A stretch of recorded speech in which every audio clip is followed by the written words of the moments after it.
Bismillahirrahmanirrahim.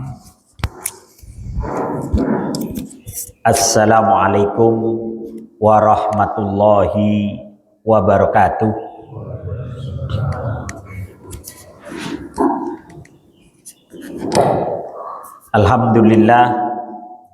Alhamdulillahilladzi arsala rasulahu bil huda wa dinil haqq liyudhhirahu 'ala ad-dini kullihi wa kafa billahi syahida.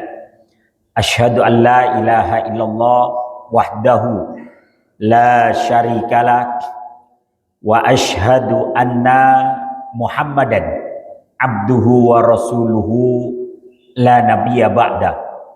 Allahumma salli wa sallim ala nabiyyina Muhammad wa ala alihi washabihi ajmain, amma ba'du.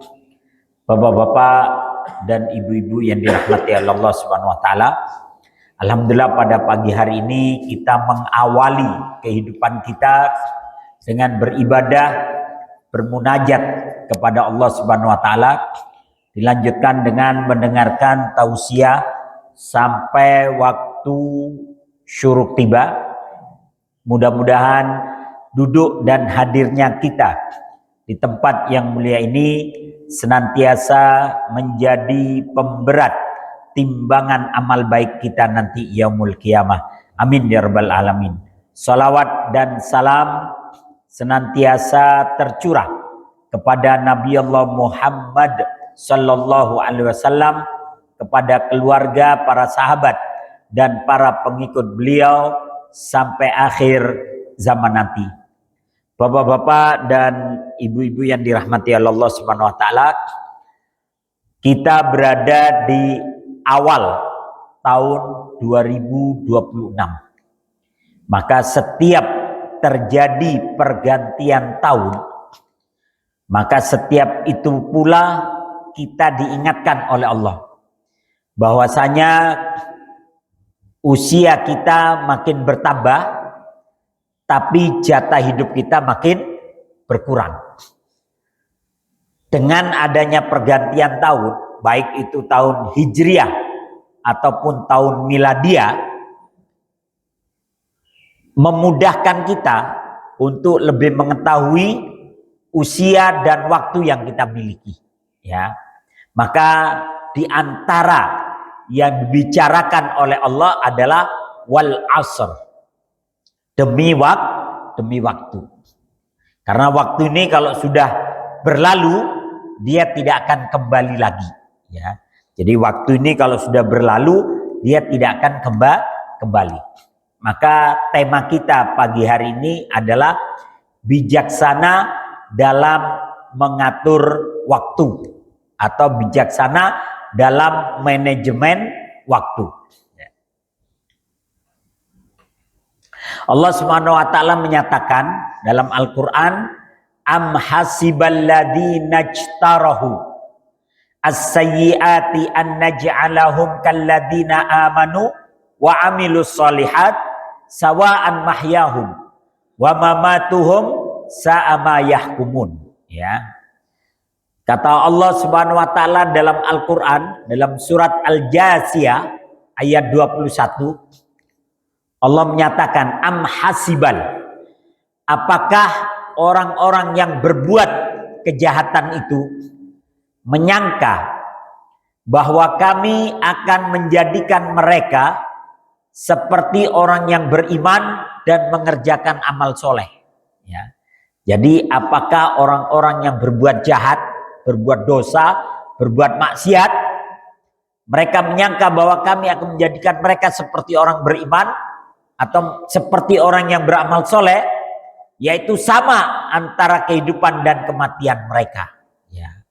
Sa'ama yahkumun, amat buruklah apa yang mereka sangka. Ya, jadi di hadapan Allah, kehidupan dan kematian seseorang tidaklah sama kalau dia berbuat dosa dan orang-orang yang bertakwa. Tapi kadang orang yang berbuat dosa itu, kita mah sama aja, mati ya mati aja, hidup ya hidup aja. Beda di hadapan Allah. Ya. Bahkan Imam Ahmad itu menyatakan begini, bainana wa bainahum yaumal janais. Yang membedakan antara kami dengan mereka yang berbuat bejat adalah pada hari saat pemakamannya. Kan orang kelihatan, Pak, ya, ketika seseorang itu dimakamkan atau diantarkan ke kubur, maka kita tahu itu orang yang suka berbuat dosa atau tidak. Kalau dia orang yang soleh, orang yang baik, ya insya Allah yang ngantarin banyak. Kecuali zaman COVID ya. Kalau zaman COVID itu beda lagi. Ya, kadang malah wis gak ada yang ngantarin, gak boleh kalau itu ya. Nah, tapi kalau hari-hari biasa kita akan lihat. Jadi tidaklah sama antara orang-orang yang berbuat dosa dengan orang-orang yang tidak berbuat dosa dalam kehidupan dan dalam kematian mereka. Hidup ini hanya sekali. Maka buatlah yang sekali itu menjadi sesuatu yang berarti. Waktu dan umur yang telah kita lewati, sekali ia berlalu, takkan pernah kembali. Ia pergi dengan segenap catatan yang menggoresnya. Setiap potongan waktu adalah momentum. Setiap penggal masa adalah kesempatan emas yang tak boleh disia-siakan. Masing-masing punya fungsi dan karakternya. Hari Kamis hari ini tidaklah sama dengan Kamis di minggu kemarin, meskipun sama-sama Kamis, ya.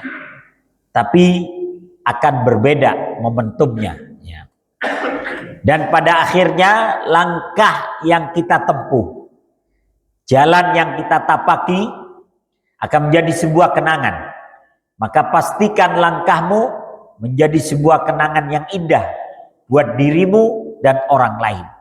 Maka momentum kita gunakan sebaik-baiknya. Kenapa? Sekali terlewat, ya, kalau dia menggoreskan luka, menggoreskan dosa, itu akan tercatat terus, Pak, dan diingat oleh sejarah, ya. Tapi ketika kita berbuat kebaikan, ya, maka yang tergores adalah tentang kebaikan. Sebab hidup tak mengenal siaran tunda. Maka bekerjalah dalam kesungguhan dan keikhlasan. Makanya para ulama tauhid, para ulama akidah menyatakan syarat diterimanya amal itu dua.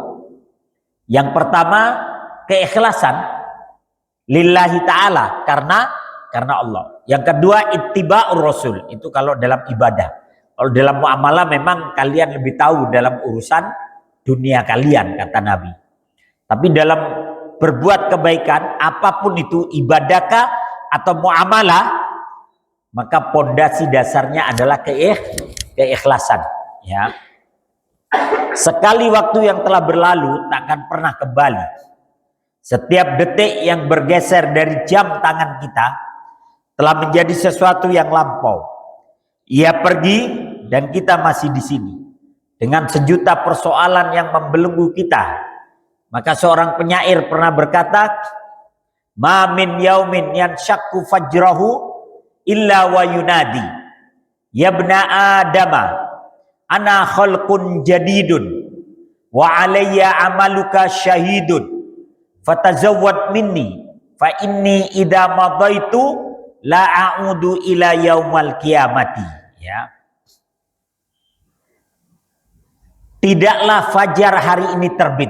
Jadi setiap matahari terbit, tidaklah fajar hari ini terbit kecuali ia akan memanggil. Ini kata penyair, ya. Ya bena Adam, wahai anak Adam, inni khalqun jadidun, aku adalah ciptaan yang baru. Jadi setiap pagi yang tercipta dia adalah pagi yang baru, berbeda dengan pagi yang kemarin, ya.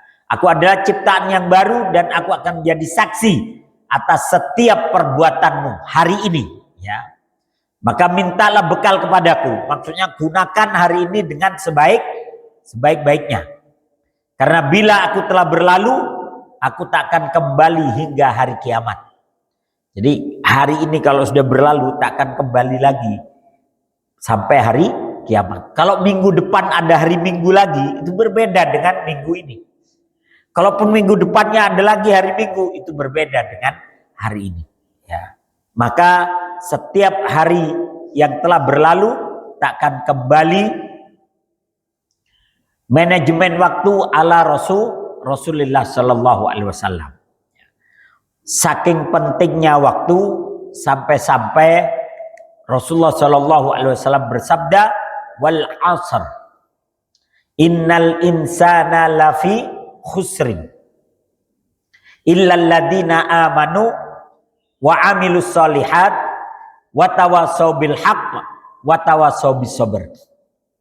Jadi Pak, Allah bersumpah dengan waktu, wal asri, demi waktu. Makanya dalam ilmu akidah yang boleh bersumpah dengan apa saja itu Allah. Allah boleh bersumpah dengan wasyamsi wa duhaha, demi matahari dan demi waktu duhanya. Ya. Wal qamari, demi rembulan. Wal laili, demi malam. Yang boleh bersumpah dengan nama Allah, dengan nama apa saja itu hanya Allah. Tapi kalau kita makhluk hanya bersumpah dengan demi Allah saja. Ya. Kata Nabi, fa idza halaftum fahlifu billah. Jika kalian harus bersumpah, maka bersumpahlah dengan nama Allah saja. Karena ada orang bersumpah, Pak, demi Allah, demi Rasulullah. Nah, demi Allahnya udah benar, demi Rasulullahnya ini loh. Ya. Seharusnya tidak mengucapkan demi Rasulullah, cukup demi Allah. Tapi karena orang kadang demi Allah saja nggak percaya, ditegesin sama dia, demi Allah, demi Rasulullah, ya. Nah, ini. Padahal yang benar ya sudah cukup demi Allah. Jika saudaramu bersumpah dengan mengucapkan demi Allah, maka engkau wajib percaya. Ya, wajib percaya. Cuman masalah orang sekarang berbohong berani, Pak, pakai demi Allah. Ya, maling aja ditangkap polisi, demi Allah Pak saya nggak nyuri, gitu ya. Kata polisinya, iya sebagai muslim saya percaya kamu demi Allah, tapi sebagai polisi saya bongkar kamu, ya. Digeledah semua tuh, ya. Jadi jika kalian harus bersumpah, maka cukuplah bersumpah dengan nama Allah saja. Redaksinya boleh pakai redaksi wallahi, demi Allah, atau tallahi, demi Allah juga, billahi, demi Allah, atau dengan redaksi yang lain tapi tujuannya Allah. Demi Tuhannya Ka'bah, boleh. Demi Tuhannya masjid, boleh. Demi Tuhan yang menciptakan langit dan bumi, boleh. Yang nggak boleh swear deh, sambar geledek, ya. Kadang orang begitu, swear sambar geledek, itu nggak ada, ya. Cukup demi Allah. Maka Allah itu bersumpah dengan makhluk yang luar biasa. Di antaranya adalah wal asr, demi waktu. Innal insana lafi khusrin. Pada hakikatnya semua manusia ini akan mengalami kerugian. Illal ladina amanu wa amilus solihat, kecuali orang-orang yang beriman dan beramal soleh. Wa tawasaw bil haq, dan saling menasehati dalam kebenaran. Wa tawasaw bis sabr. Jadi manusia itu pada hakikatnya rugi, kecuali orang yang melakukan 4 perkara ini. Beriman, beramal soleh, saling menasihati dalam kebenaran, dan menasihati dalam kesabaran. Makanya Imam Asy-Syafi'i radhiyallahu anhu, beliau berkata, berkomentar tentang ayat ini, tentang wal asri. Kata Imam Asy-Syafi'i, seandainya Allah tidak menurunkan 114 surat, cukup 1 surat saja, wal asri ini udah cukup. Ya. Jadi seandainya Allah tidak menurunkan 114 surat, hanya 1 surat saja, maka wal asri ini udah cukup. Karena kita pada hakikatnya semua rugi, kecuali beriman, beramal soleh, menasehati dalam kebenaran, dan menasehati dalam kesabaran.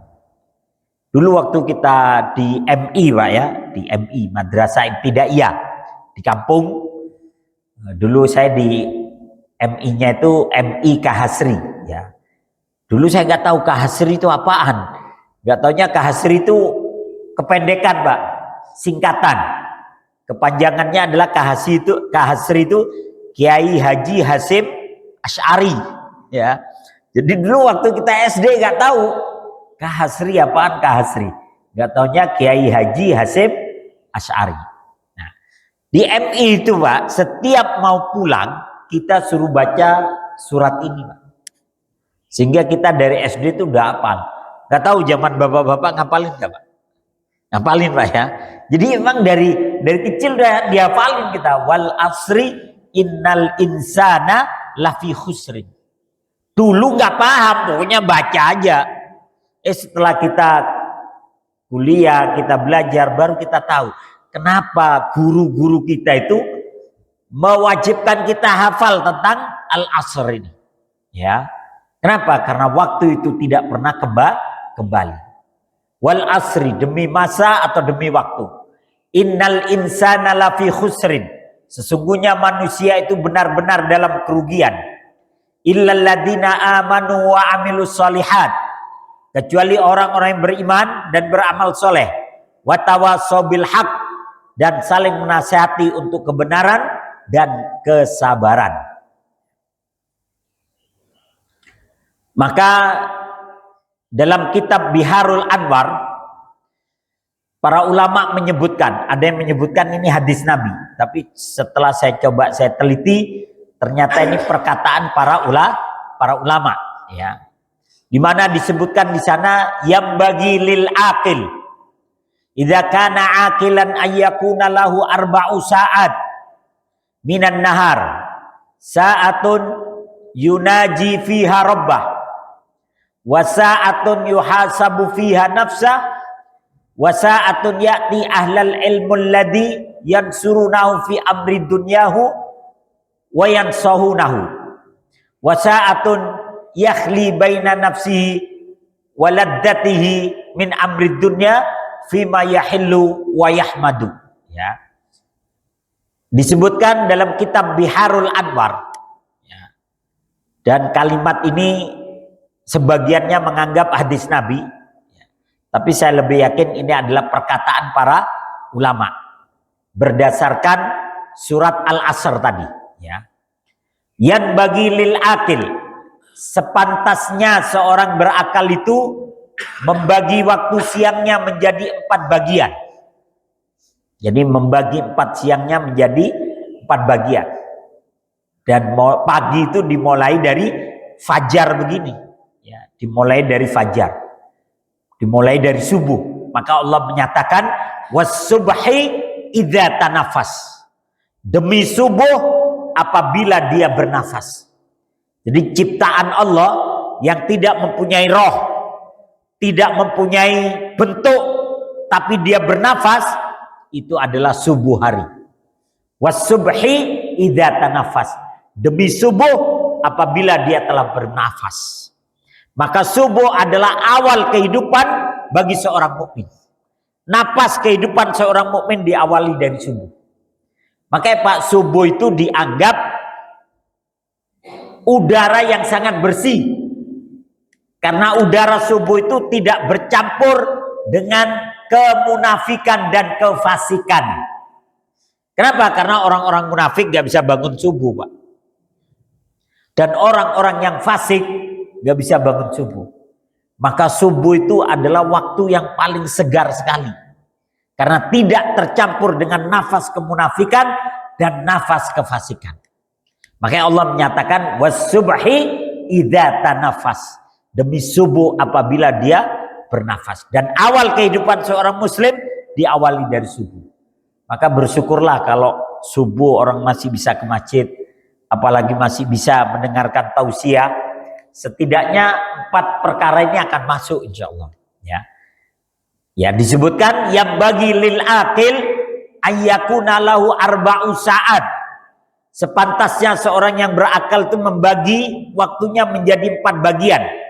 Waktu siangnya, ya. Yang pertama sa'atun yunaji fiha rabbah.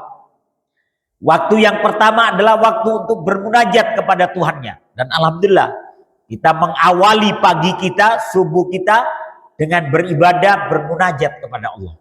Ya. Yang kedua, wasa'atun yuhasabu fiha nafsa. Waktu untuk bermuhasabah diri. Ya, alhamdulillah tadi sudah ibadah, udah sholat subuh, udah dzikir. Nah, sekarang waktunya kita bermuhasabah, mencari ilmu dan menghitung-hitung diri kita. Ya.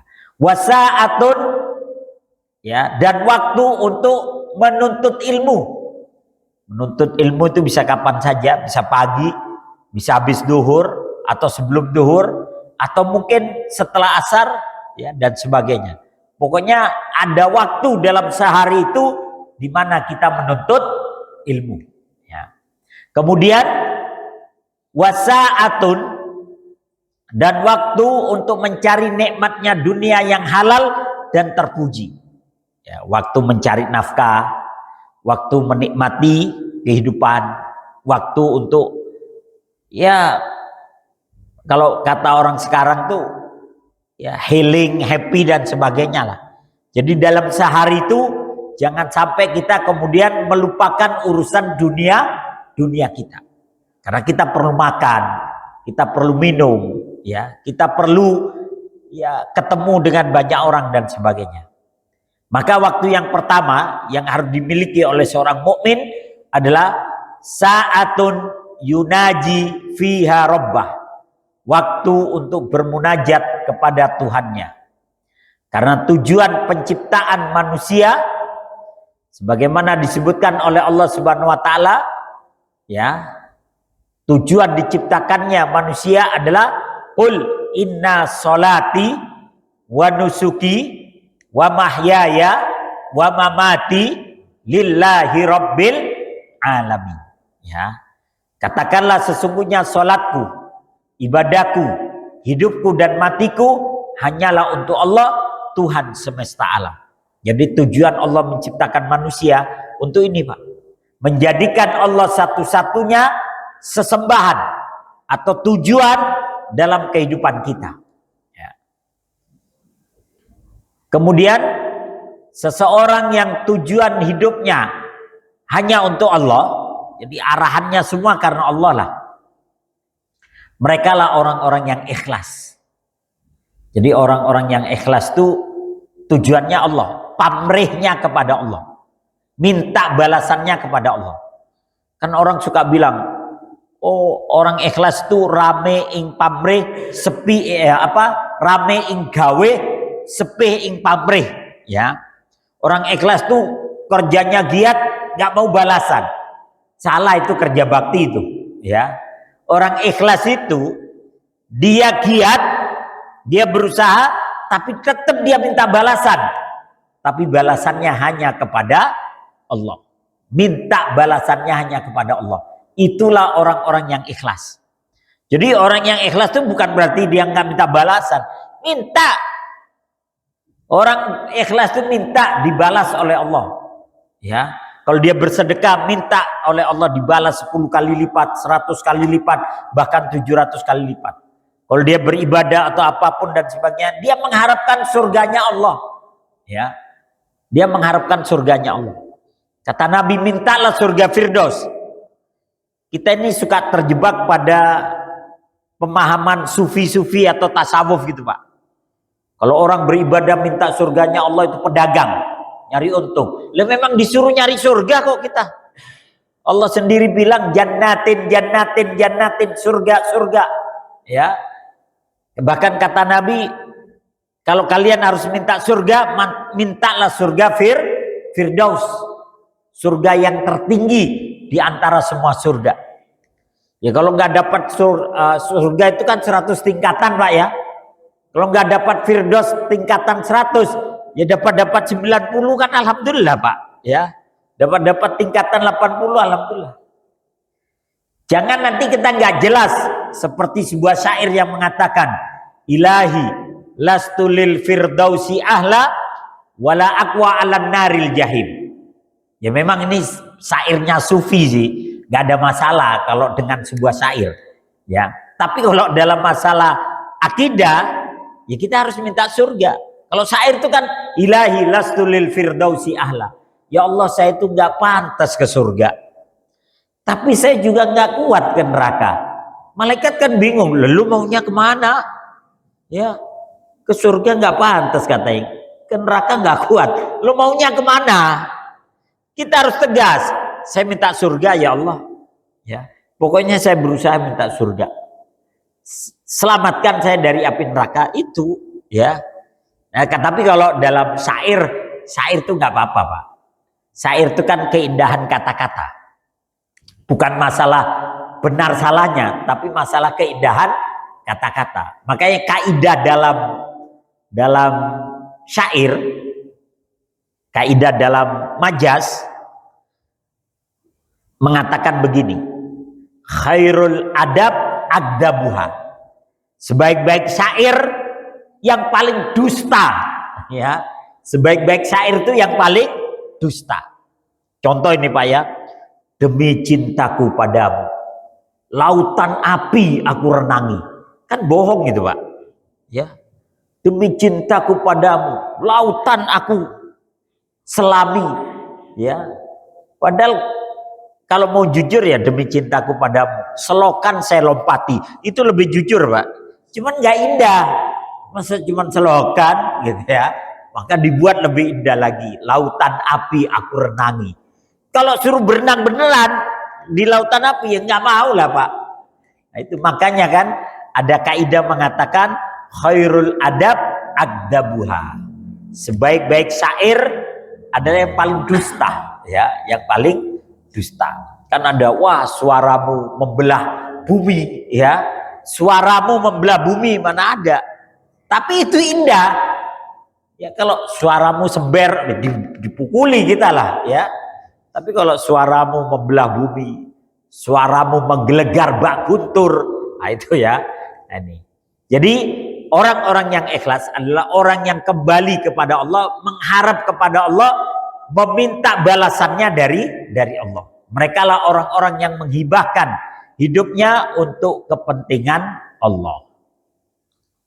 Karena tujuan itulah Allah menciptakan manusia. Sebagaimana disebutkan dalam surat Ad-Dzariyat ayat 56. Ya. Wa ma khalaqtul jinna wal insa illa liya'budun. Dan tidaklah aku menciptakan jin dan manusia melainkan supaya mereka mengabdi kepadaku, beribadah kepadaku. Ya. Makanya kalau kita bicara tentang tauhid, ya udah tujuannya menyembah Allah dan menjauhi segala bentuk syirik dan kemusyrikan. Ya. Menjauhi segala bentuk togut. Togut itu adalah Tuhan-Tuhan atau apapun yang disembah selain Allah. Disebutnya togut. Ya. Kata Allah dalam Al-Quran, Allah itu cuma mau disembah. Kita nggak perlu kasih sesaji kepada Allah. Kita nggak perlu kasih makan kepada Allah. Kita nggak perlu kasih minum, pakaian atau apapun. Maka Allah mengatakan ma uridu minhum min rizkin wa ma uridu ayyutimun. Kata Allah, aku tidak menghendaki rizki sedikit pun dari mereka. Jadi Allah nggak menginginkan apapun dari kita. Yang diminta hanya sembahlah Allah dan jauhi segala bentuk syirik dan kemusyrikan. Ya. Wa ma uridu ayyutimun, dan aku tidak menghendaki supaya mereka memberiku makan.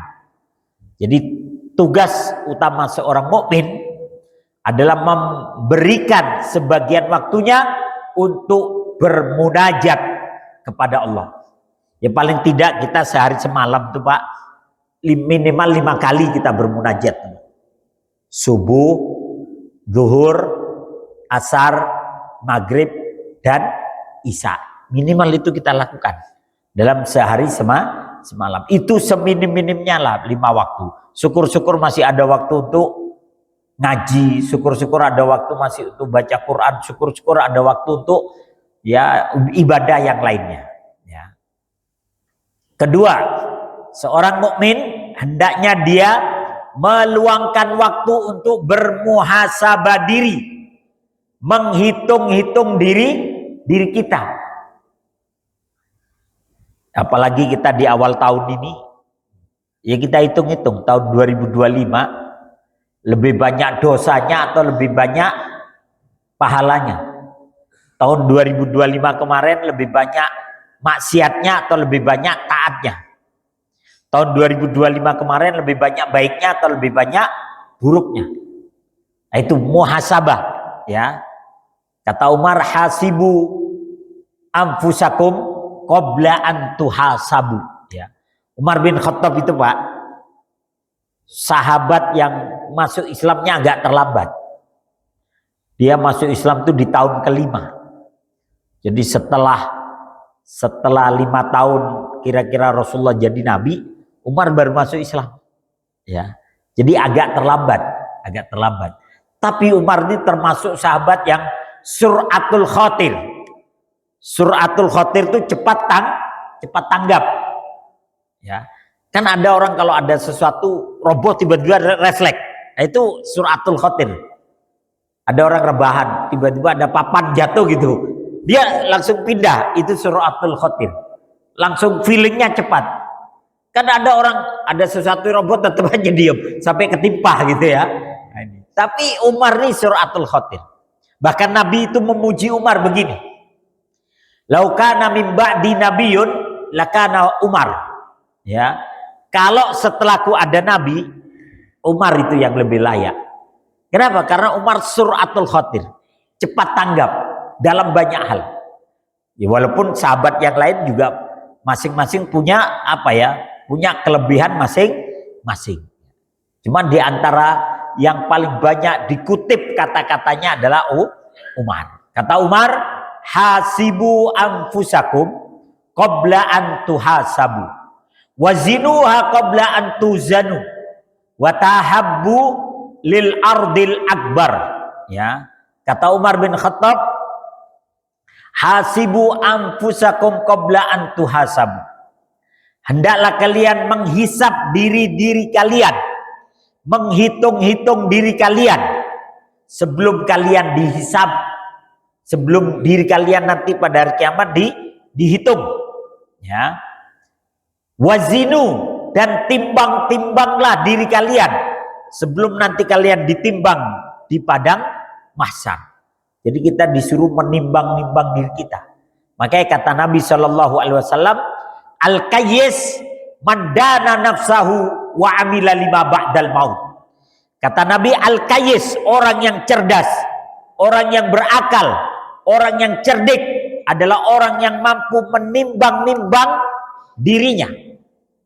Wa amila lima ba'dal maut, dan dia akan beramal untuk kehidupan setelah kematiannya. Jadi seorang yang cerdas itu menimbang-nimbang, Pak. 2025 kemarin kondisi saya bagaimana? Iman saya, amal saya bagaimana? Itu ditimbang-timbang. Supaya apa? Nanti 2026 dia tidak melakukan kesalahan yang sama. Kata Nabi, la yaldagul mu'min min juhrin wahidin marrotain. Seorang mukmin tidak pantas jatuh ke lubang yang sama sebanyak 2 kali. Ya. Kemarin kita lewat di sini jatuh kita karena ada lubang.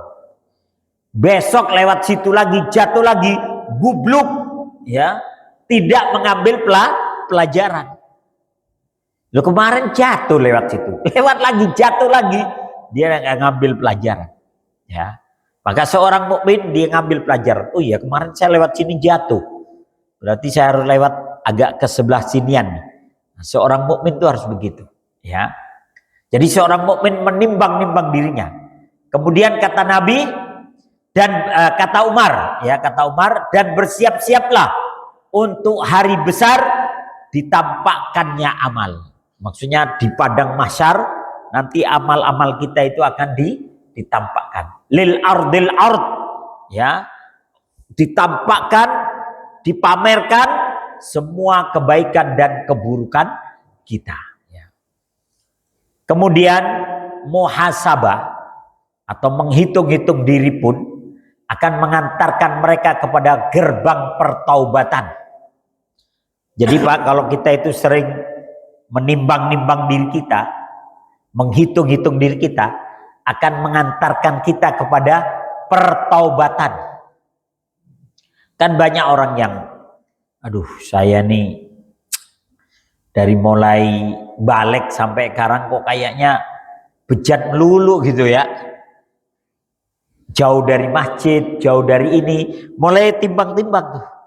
Nah, orang yang mulai menimbang-nimbang ini akan mengantarkannya pada pertobatan. Umar itu Pak, menimbang-nimbang dirinya. Ya. Tadinya Umar itu pingin bunuh Rasulullah. Pingin bunuh Rasulullah. Tapi diingetin, Umar, ngapain kamu mau bunuh Rasulullah? Mau bunuh Muhammad? Kau urusi dululah keluargamu. Itu adik kamu Fatimah sama suaminya itu Zaid, ya, Zaid bin Sabit itu udah masuk Islam. Kau urusi aja lah adikmu dan suamimu.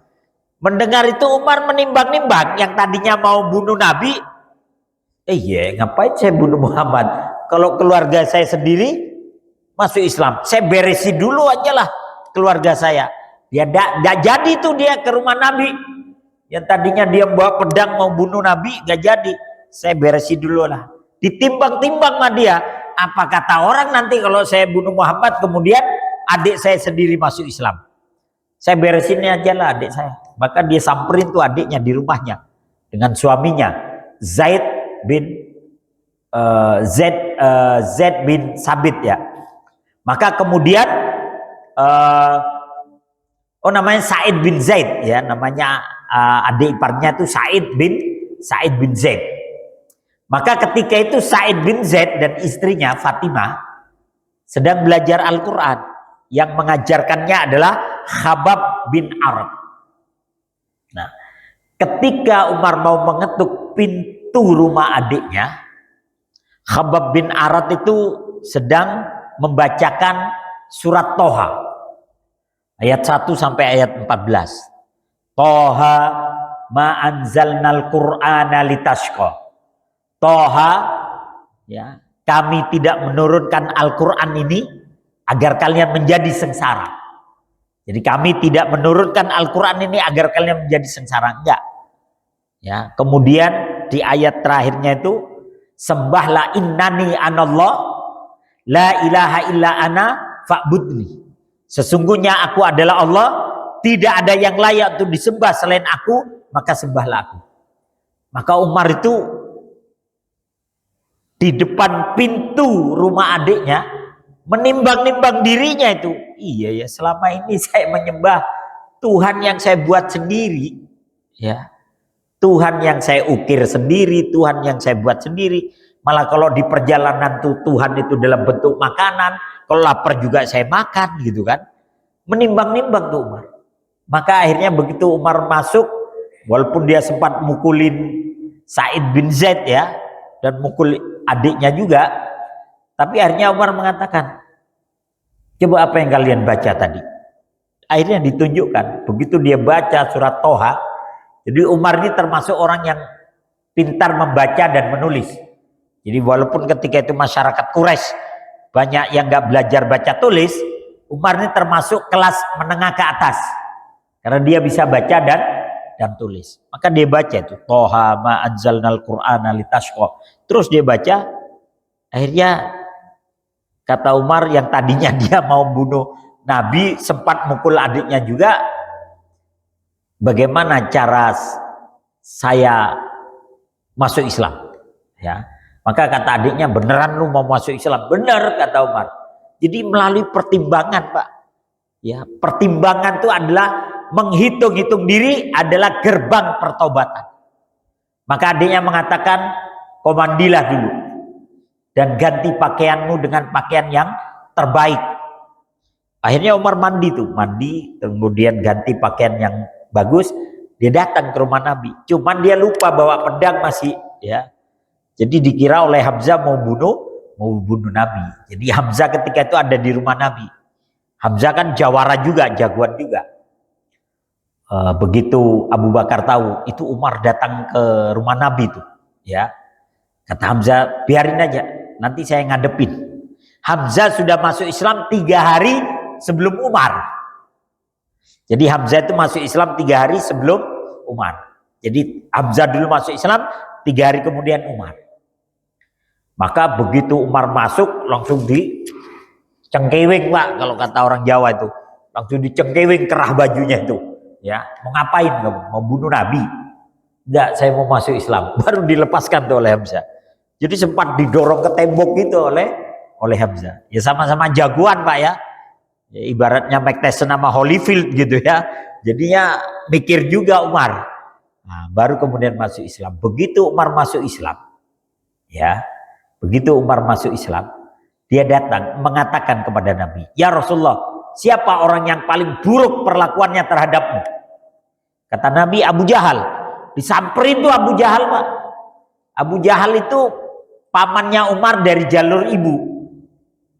Pamannya Umar dari jalur ibu. Didatengin rumahnya Abu Jahal, diketok sama Umar. Tok tok tok. Siapa? Umar. Dibuka pintunya. Ada apa Umar? Woi Abu Jahal. Ini qad aslamtu. Saya sudah masuk Islam. Mau apa kau? Wah celaka kamu kata Abu Jahal. Ya, tambah kata Abu Jahal lebih celaka lagi nih. Hamzah udah masuk Islam, sekarang ditambah Umar lagi. Ya, maka dengan adanya Umar masuk Islam, Hamzah masuk Islam, barisan kaum muslimin makin kokoh. Sehingga Abu Jahal tuh mikir untuk menyakiti Nabi itu dia mikir. Maka berawal dari muhasabah diri, maka mengantarkan Umar kepada pintu pertaubatan. Maka kata Rasulullah Shallallahu Alaihi Wasallam, an-nadamatu taubatun. Ya, kata Nabi, an-nadamatu taubatun. Menyesal itu adalah pertaubatan. Jadi menyesal adalah pertaubatan, atau menyesal itu akan mengantarkan kita pada gerbang pertaubatan. Hadis riwayat Ibnu Majah, Imam Ahmad, dan hadis ini disahihkan oleh Syekh Nasruddin Albani dalam kitab Sahih Al-Jami' As-Shaghir. Ya. Kemudian seorang mukmin hendaklah dia meluangkan waktunya untuk menuntut ilmu agama. Maka bersyukurlah bapak-bapak yang masih mau hadir ke majelis taklim, ya, karena di antara seseorang itu bisa menjadi munafik, bisa menjadi fasik ketika dia jauh dari majelis ilmu. Kalau kita sudah berat ke majelis taklim, lebih gampang ke majelis togel Pak, ya. Kalau kita berat ke majelis taklim, kita akan lebih dekat kepada majelis pinjol, ya, dan judol, ya. Karena itu rata-rata nih Pak, mohon maaf nih ya, yang ada kasus pinjol, judol, yang macam-macam lah, itu mereka yang memang jauh dari majelis taklim, ya, yang jauh dari ilmu agama. Ya tahu agama cuman sekedar lewat aja, berbeda dengan yang rutinitas. Kalau bapak-bapak ini kan tahu jadwal ngaji di masjid ini. Malam ini, malam ini, malam ini. Subuh ini, subuh ini, subuh ini. Tahu kita. Kenapa? Karena kita sering datang. Karena ada orang kalau tanya, di masjid kamu ininya apa kegiatannya? Nggak tahu, aneh. Orang nggak pernah ke masjid gitu ya. Ada yang begitu. Ya. Nah ini. Bahkan pernah ada satu kejadian. Ada seseorang yang ibunya meninggal dunia. Maka kata Pak Ustadznya, coba ambilin Al-Quran. Kita bacakan Al-Quran. Yasin, Ustadz, Yasin. Iya, ambilin di Quran ada Yasin. Enggak, Yasin yang tipis tuh, Ustadz. Jadi dia nggak bisa bedain antara Yasin sama Al-Quran. Jadi dia nggak tahu kalau Yasin itu ada dalam Al-Quran, Pak. Dia pikir Yasin itu yang tipis itu aja tuh, Pak. Yang isinya Yasin dan tahlil tuh. Terus ada foto orangnya yang udah meninggal. Suruh nyari Quran nggak mau dia. Iya, diambilin Quran, dibacain Yasin. Enggak, yang tipis tuh loh, Ustaz. Jadi dia nggak bisa bedain antara Yasin sama Quran. Ya. Jadi yang dia tahu itu yang tipis itu aja. Jadi dia nggak tahu kalau Yasin itu ada di dalam Al-Quran. Kurang bahlul gimana nih? Ya. Nah ini, naudzubillahi min dzalik. Maka hendaklah seorang mukmin meluangkan waktu untuk belajar agama. Ilmu merupakan alat untuk mencapai maksud dan tujuan. Ilmu adalah buah dari iman, dan amal adalah buah dari ilmu, dan ilmu juga imam dari amal. Orang yang berilmu itu lebih ditakuti oleh setan daripada orang yang beramal tanpa ilmu. Jadi setan tuh lebih senang kalau ada orang beramal nggak ada ilmunya. Kenapa? Gampang disesatin. Tapi kalau orang yang berilmu, setan lebih takut. Makanya dalam beberapa pembahasan para tabi'in disebutkan bahwa ada orang yang berilmu sedang tidur di masjid. Sementara ada orang yang beribadah sholat sebanyak-banyaknya. Nah, setan masuk ke masjid mau godain orang yang sholat sebanyak-banyaknya, masuknya pelan-pelan setan itu. Kalau bahasa kita itu jingkek. Jadi dia masuk masjidnya jingkek. Supaya orang yang tidur itu gak bangun. Kenapa? Karena dia orang yang berilmu. Kalau sementara yang sholat ini gak berilmu, dia sholat sebanyak-banyaknya. Kan ada orang yang sholat isya pak, dirapel pak. Saya sholat isya sampai sebulan ke depan gitu. Jadi sholat isya habis salam 4 rakaat, dia 4 rakaat lagi. Salam 4 rakaat, 4 rakaat lagi. Begitu. Kenapa? Saya sholat isya untuk seminggu ke depan. Begitu ada pak. Ya, jadi dirapel. Ya, dia sampai begitu. Nah, setan itu lebih takut sama orang yang berilmu walaupun dia tidur. Karena kalau dia bangun, dilurusin ini nanti. Yang sudah salah ini nanti dilurusin. Tapi memang ada orang yang pemahaman seperti itu. Udah dirapel aja sholatnya, ya. Nah ini. Maka setan lebih takut kepada orang yang berilmu daripada orang yang beramal tanpa ilmu. Nabi Sulaiman karena lantaran memilih ilmu, maka Nabi Sulaiman diberikan oleh Allah harta, tahta, dan wanita. Harta, tahta, dan wanita. Cuman sekarang di media sosial diganti pak. Bukan harta, tahta, dan wanita. Harta, tahta, dan aura kasih katanya pak. Ya, diganti begitu pak ya. Karena lagi rame katanya. Jadi. Nah, ingin dunia harus dengan ilmu. Ingin akhirat harus dengan ilmu. Ingin kedua-duanya harus dengan ilmu. Urusan dunia akhirat harus dengan ilmu. Makanya Ali bin Abi Thalib mengatakan begini. Man aradad dunya fa'alaihi bil ilmi. Siapa yang menginginkan dunia, dia wajib tahu ilmunya. Wa man aradal akhirah fa'alaihi bil ilmi. Dan barang siapa yang menginginkan akhirat, maka dia harus dengan ilmu. Wa man aradahuma fa'alaihi bil ilmi. Barang siapa yang menginginkan dunia dan akhirat, maka wajib dengan ilmu. Jadi ilmu pak. Karena kalau nggak ada ilmu pak, ibadah aja bisa salah pak. Ya, al ilmu kasaif. Ya, kata para penyair, al ilmu kasaif, fayaqta'u ma yajri. Ilmu itu seperti pedang, dia memotong apa saja yang dilaluinya. Jadi ilmu itu seperti pisau. Pisau itu kalau di tangan orang benar, dia buat masak, buat perkara-perkara yang memang dibolehkan. Tapi kalau pedang itu ada di tangan bajingan, ya buat ngerampok, buat nodong dan sebagainya. Kalau pedang itu di tangan anak kecil, melukai dirinya sendiri dan melukai orang lain. Ya, maka ilmu itu seperti pedang. Maka pandai-pandailah dalam menggunakan ilmu. Bahkan Nabi mengancam dalam hadis riwayat At-Tirmidzi, man ta'allama ilmah liyubahiya bihil ulama au liyumariya bihi sufaha au yasrifa bihi wujuhan nasi ilaihi fahuwa finnar. Ya. Kata Nabi, barang siapa yang mencari ilmu untuk berbangga-bangga diri di hadapan para ulama, ya, atau untuk berdebat dengan orang-orang bodoh, atau untuk mengalihkan pandangan manusia kepadanya, maka dia berada di neraka. Jadi kalau kita nyari ilmu kita, dengan ilmu kita bodohin orang, atau nyari keuntungan dunia saja, neraka tempatnya pak. Naudzubillahi min dzalik. Makanya berat pak, jadi ustadz, jadi kiai, jadi habib, jadi ajengan, jadi guru, itu berat pak. Kalau bukan karena Allah tujuannya, neraka pak, diancam neraka. Apalagi kalau tujuannya cuman fulusiologi dan amplovism. Selesai pak, diancam neraka, naudzubillahi min min dzalik. Maka berat, tidak mudah memang menjadi seorang dai, ya. Karena ujian keikhlasannya itu terlalu banyak.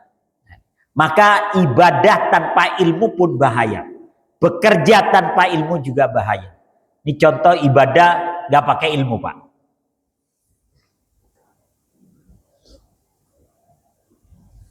Kok nggak ada suaranya ya? Bentar.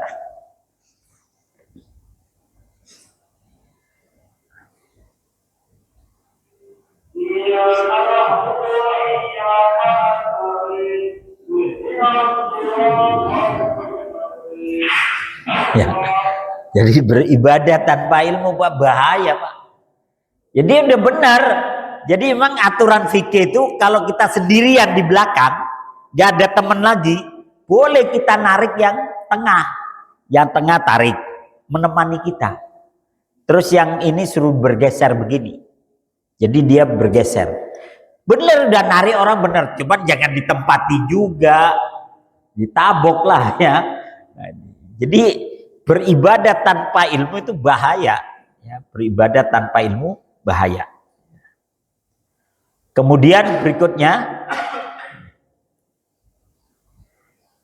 Rasulullah Shallallahu Alaihi Wasallam menyatakan, "Man salaka tariqan yatlubu fihi ilman, salakallahu bihi tariqan min tariqil jannah, wa innal malaikah latadau ajnihataha ridon li talabil ilmi, wa innal ilma la yastaghfiru lahu man fis samawati wa man fil ard, wal hitanu fi jawfil bahr fi jawfil ma, wa inna fadlal alim alal abid ka fadlil qamaril lailal badr ala sairil kawakib, wa innal ulama warasatul anbiya, wa innal anbiya lam yuwarisu dinaran wala dirhaman, warasul ilma wa man akhadahu akhada bihaddin wafirin. Ya, kata Nabi Shallallahu Alaihi Wasallam dalam hadis riwayat Imam Abu Dawud, man salaka tariqan yaltamisu fihi ilman,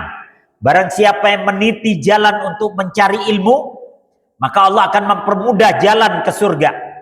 Sungguh para malaikat itu merendahkan sayapnya sebagai keridoan kepada para penuntut ilmu. Nih, bapak-bapak yang hadir di sini di majelis ilmu, malaikat membentangkan sayapnya sebagai keridoan buat orang-orang yang menuntut ilmu. Orang-orang yang berilmu akan dimintakan maaf, dimintakan ampunan oleh penduduk langit dan bumi. Bahkan para malaikat itu mendoakan orang-orang yang menuntut ilmu agar diampuni oleh Allah Subhanahu wa taala.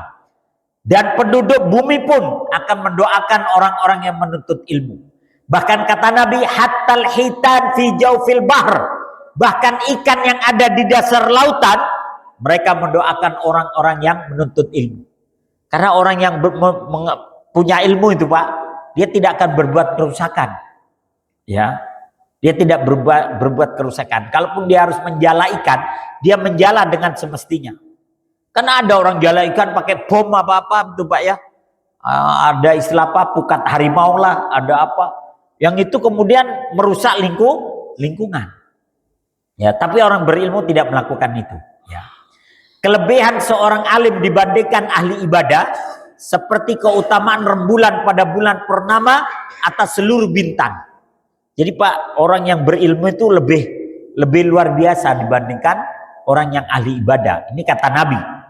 Para ulama adalah pewaris para nabi. Makanya para ulama itu pewaris para nabi. Yang diwarisi ilmunya. Bukan yang diwarisi nyari kekayaan dari jamaahnya. Kan banyak kan, Pak, ya, yang nyari warisan dari jamaahnya. Kumpulin. Kita mau bikin hotel nih. Hotelnya nggak jadi, rumah dia 5 tingkat. Ya, kadang begitu ya. Naudzubillahi min dzalik. Dan para nabi tidak mewariskan dinar dan dirham kepada para ulama. Mereka hanyalah mewariskan ilmu kepada para ulama. Barang siapa yang mengambilnya, maka dia telah mengambil bagian yang banyak. Karena Al-Quran sendiri mengingatkan, banyak orang-orang yang berilmu kemudian berbelok arah, berbalik arah. Yang tadinya tujuannya adalah akhirat, kemudian berbalik menjadi tujuannya adalah dunia. Ya. Terakhir Pak, seorang mukmin hendaklah dia menyediakan waktunya untuk mencari kenikmatan dunia yang halal dan terpuji. Ya. Jadi setelah kita bermuhasabah, setelah kita bermunajat, setelah kita mencari ilmu, maka silakan nikmati dunia, urusan yang halal dan terpuji. Ya. Tidak ada makanan, tidak ada orang yang memakan makanan lebih baik daripada memakan dari hasil usahanya sendiri. Sungguh Nabi Allah Daud adalah memakan dari hasil kerjanya sendiri. Jadi makan dari hasil kerja sendiri. Nikmati kehidupan kita, ya. Kata Nabi, ya, jika seseorang keluar untuk bekerja demi anaknya yang masih kecil, maka dia fi sabilillah. Dia di jalan Allah. Jika seseorang keluar bekerja demi kedua orang tuanya yang sangat tua supaya bisa mengurus mereka, maka dia fi sabilillah. Jika seseorang keluar untuk bekerja demi dirinya sendiri untuk memelihara dirinya dari mengemis, maka dia di jalan Allah.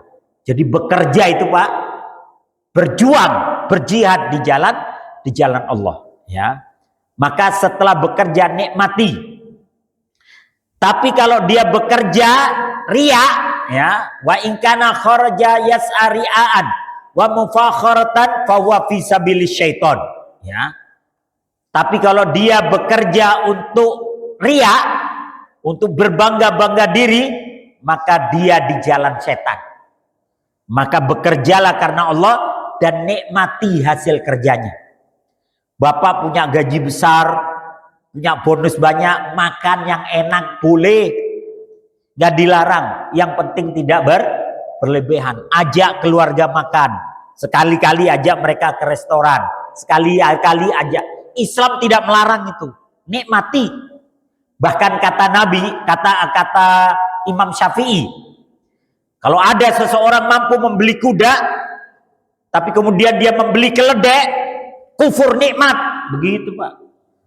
Kalau bapak-bapak mampu beli Pajero, terus bapak beli odong-odong, kufur nikmat tuh Pak.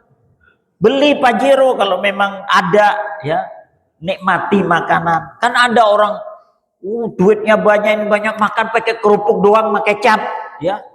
Itu kufur nikmat itu, ya. Nikmati selama itu boleh. Jalan-jalan sama anak istri boleh, ya. Tidak dilarang. Nikmati selama itu halal dan terpuji. Mau touring, jalan-jalan, ya, sama teman-temannya silahkan, ya.